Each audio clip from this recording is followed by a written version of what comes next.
We're going to continue in chapter 4 of 2 Samuel, starting with Day 108, verse 9. reading through the Bible. Yes. David answered Rekah and his brother Baanah, the sons of Ephraim, and Bethorite, as surely as the Lord liveth, who has delivered me out of all the troubles, when a man told me Saul is dead, and though he was bringing good news, thought he was bringing good news, I seized him and put him to death in Ziklag. That was the reward I gave him for his news. How much more, when wicked men have killed this innocent man in his own house and on his own bed? Should I not now demand the blood from your hands and rid the earth of you? So David gave an order to his men, and they killed them, and they cut off their heads, hands, and their feet. Oops, my pages are stuck together. Want to read? And David commanded his young men, and they slew them, and cut off their hands and their feet, and hanged them up over the pool of Hebron. But they took the head of Ishbosheth and buried it in the sepulchre of Abner in Hebron. Chapter 5. Then came all the tribes of Israel to David unto Hebron, and spoke, saying, Behold, we are thy bone and thy flesh. Also in time past, when Saul was king over us, thou wast he that laidest out and broughtest in Israel. And the Lord said to thee, Thou shalt feed my people Israel, and thou shalt be a captain over Israel. So all the elders of Israel came to the king in Hebron, and King David made a league with them in Hebron before the Lord, and they anointed David king over Israel. David was 30 years old when he began to reign, and he reigned 40 years. Verse 5. The king and his men marched to Jerusalem to attack the Jebusites who lived there. The Jebusites said to David, You will not get in here. Even the blind and the lame can ward you off. They thought, David cannot get in here. Nevertheless, David captured the fortress of Zion and city of David. He captured the city of David. Yeah, Jerusalem was called the city of David. Oh, on that day David said, Anyone who conquers the Jebusites will have to use the water shaft to reach those I am lame and the blind who are David's enemies. That is why they say the blind and the lame will not enter the palace. David then took up residence in the fortress and called it the city of David. He built up the area around it from the supporting terraces and inward, and he became more and more powerful because the Lord God Almighty was with him. Now, verse 13. Sorry, Verse what? 13. 13. Yeah. And David took him more concubines and wives out of Jerusalem, after he was come from Hebron. And there were yet sons and daughters born to David. And there by the name, and these be the name of those that were born unto him in Jerusalem. Oh, here we go. Bunch of names again. Shammua and Shobab and Nathan and Solomon. Ibar also and Eliashu and Nepheg and Japhia and Elisma and Eladah and Eliphelet. But when the Philistines heard that they had appointed David king over Israel, all the Philistines came up to seek David. And David heard of it and went down to the behold. The Philistines also came and spread themselves in the valley of Raphaim.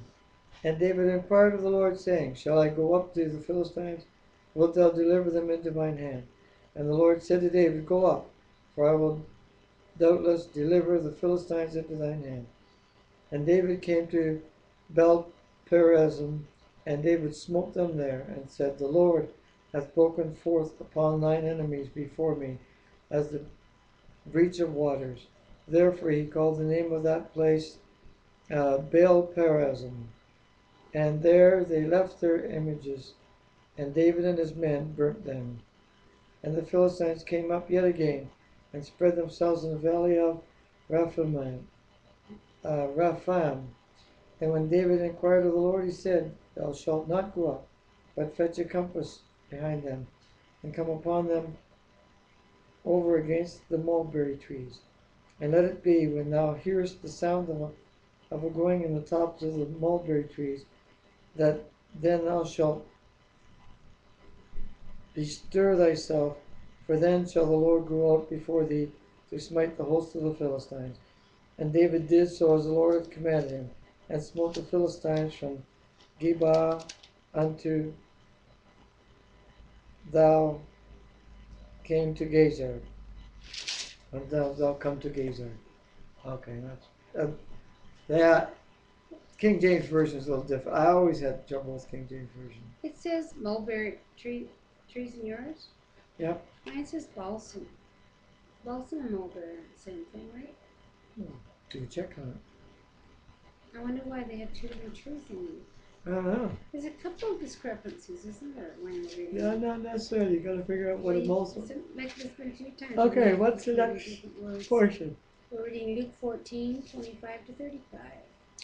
That's 25 to 35. Luke 14. Okay, 25.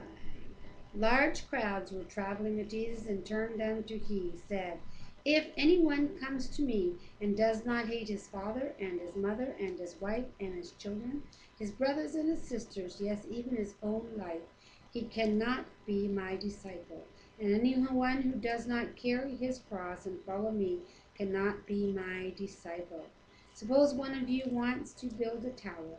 Will he not first sit down and estimate the cost to see if he has enough money to complete it? For if he lays the foundation and is not able to finish it, everyone who sees it will ridicule him, saying, this fellow began to build and was not able to finish. Verse 31. Or what king, going to make war against another king, sitteth not down first and consulteth whether he be able with 10,000 to meet him that cometh against him with 20,000? Or else, while the other is yet a great way off, he sendeth an ambassador, and desireth conditions of peace. So likewise, whosoever he be of you that forsaketh not all that he hath, he cannot be my disciple. Salt is good, but if the salt have lost its savour, wherewith shall it be seasoned? It is neither fit for the land, nor yet for the dunghill. But man cast it out. He that hath ears to hear, let him hear. Does yours say, if anyone comes after me, does not hate his father? It says, if any man come to me and hate not his father and mother, Wow. and wife and children and brother and sister, yea, and his own life also, he cannot be my disciple. So he's talking about a total commitment that you don't turn back from, right? Yeah, I think hate, to me, hate doesn't seem to be the right word here. I think it's Well, because leave it them. says just to love God and love others and love them so much you're willing to lay your life down. So this would be contradictory to everything that the Bible talks about in our relationship with God and others. So hate was not probably a good translation. I don't know. Because you To can me, make a commitment to follow Christ without hating your whole family. no, I would never think of hating my mother and Well, father and it's your children. whole family he's talking about here. And then he's talking about counting the cost. Well, I see that he's saying if you're going to follow me, make sure your commitment is true blue. That you count the cost because, you know, there's choices you have to make as a Christian. That means you may have to make sacrifices in those other relationships because God may say, get up today and go to Africa, and your kids may not like it. But if God says, I have an appointment for you in Africa, Yeah, then you need to be willing to go. that's right.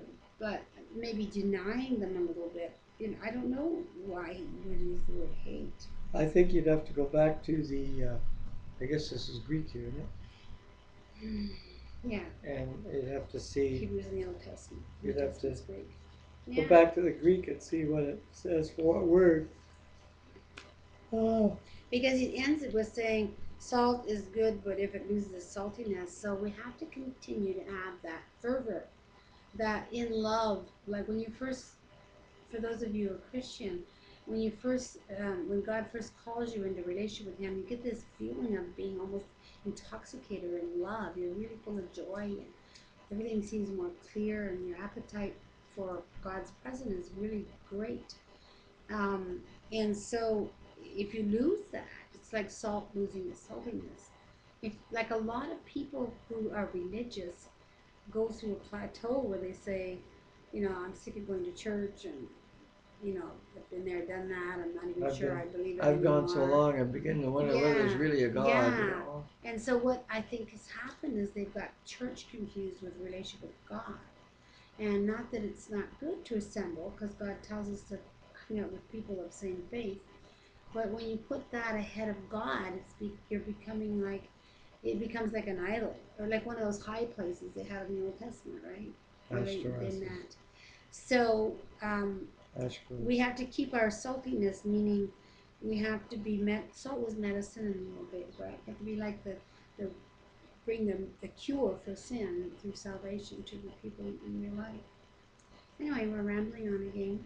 Thank you so much for your faithfulness in joining in. And what was that blessing? I'm going to read that blessing with you tonight. It's from Psalms 67:1. God be merciful to you and bless you and cause his face to shine upon you. I like that. Excuse me, my hiccups, and peace be with you. Psalm Be blessed, 63. and we'll see you again tomorrow. I thought you were going to pray.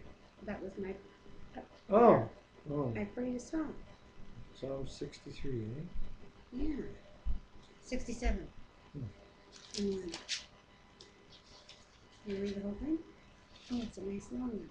God be merciful unto us, and bless us, and cause his face to shine upon us, that thy way may be known upon earth. Thou savest health among all nations.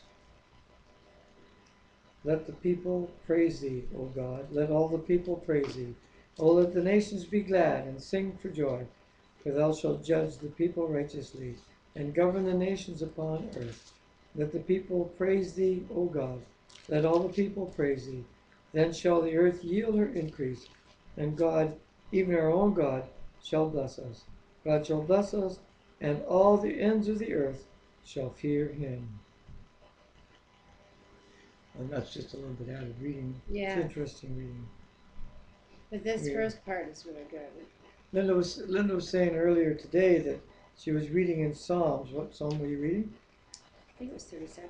And it was David was in his time when Saul was chasing him, which we read earlier in First Samuel, when Paul was seeking punishment.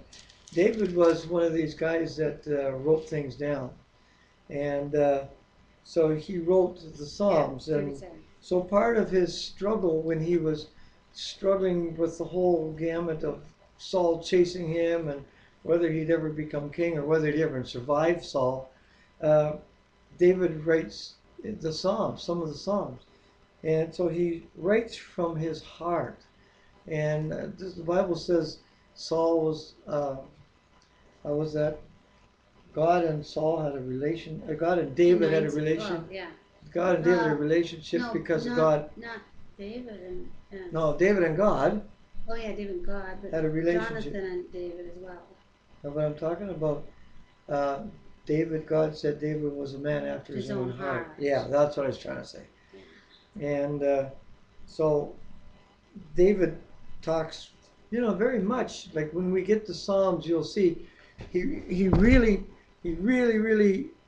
talks from his heart when he's down and when he's exuberant, everything from the whole gamut of life. And Psalms is a wonderful book to read. Like anyhow, we must leave you. Yeah. Have a good day. Yes. God bless. I was